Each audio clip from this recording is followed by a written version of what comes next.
One Card Left to Play by Charlotte Thirkell. Night. A familiar feeling, like nothing could break the trance between me and my thoughts. Outside, the streetlights started to give a warm glow to anyone who walked past. Back to reality, I sat down in my black leather chair and let myself sink into it like two pieces of metal being welded together. In the background, the faint voice of the news reporter hummed. Everything was normal. Everything was how it should be. Everything was quiet. Too quiet. The news on the TV echoed in my head as the voice read the #1 headline. A man and his 2-year-old daughter have disappeared without any sign of reason. The police suspect that they were kidnapped, even though there is no evidence to support this. I froze. The news was horrible. I can't believe my parents watched this stuff.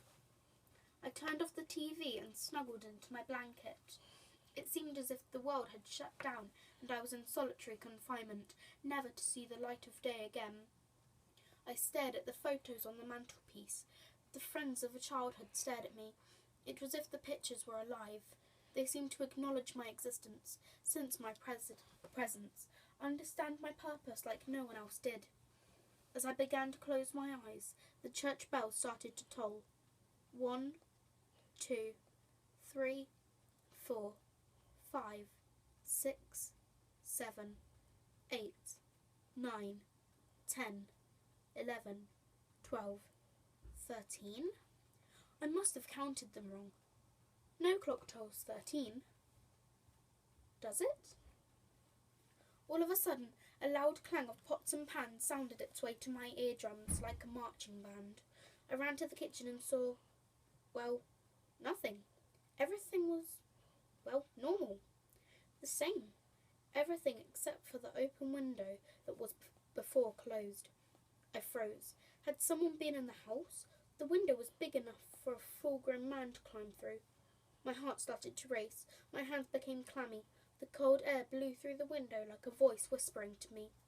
I went to the living room and sat down. I needed to ponder over plausible scenarios for this. It was a lot of information to take in 2 minutes. As I stopped hyperventilating, I stared at the photos as if expecting them to open their mouths and tell me what the answer to this disturbing riddle was. As I did so, I glanced at the huge family photo hung up on the wall, and to my astonishment found that I was, gone, erased from history, blurred out. Instead, a black, tall figure with a pale face and a fixed grin stood between my mother and father, who I dearly loved. I panicked. I ran out of the house and into the street.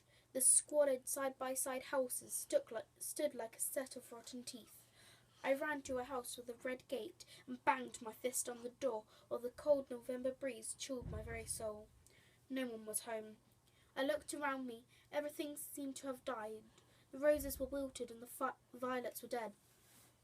It was then it hit me. The corner store was open for 24 hours. As fast as my legs could carry me, I ran to the store. I couldn't live my life in isolation. I was running now, running blindly through the night, stumbling over my feet as I went. When I reached the run-down building, I felt a ball of anxiety and emotion catch in my throat. No one was there. I let out a piercing scream. All of the world had shut down. When you disappear from a family photo, when the clock tolls 13, when you scream and no one hears you, you know that you're the only person alive.